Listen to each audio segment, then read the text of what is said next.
Yo, what's up mga master butin ko?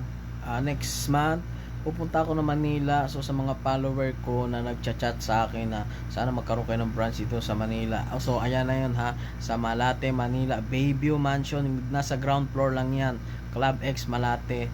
So kita-kits tayo doon. Sana suportahan nyo ako at ang Club X. So gusto ko talaga dyan pumunta sa Malate kasi once na maglakad ka dyan, di ka tulad dito sa Cebu, talagang pagkakaguluhan ka, lalapitan ka nila.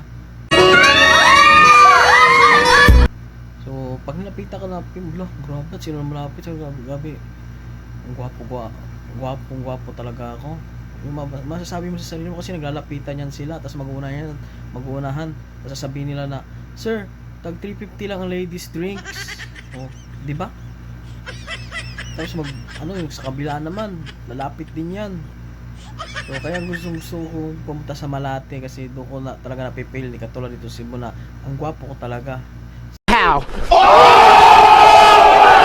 So see you there sa June 12, 13, nandyan ako, Malate, Club X Manila, Bayview Mansion. God bless ninyo lahat.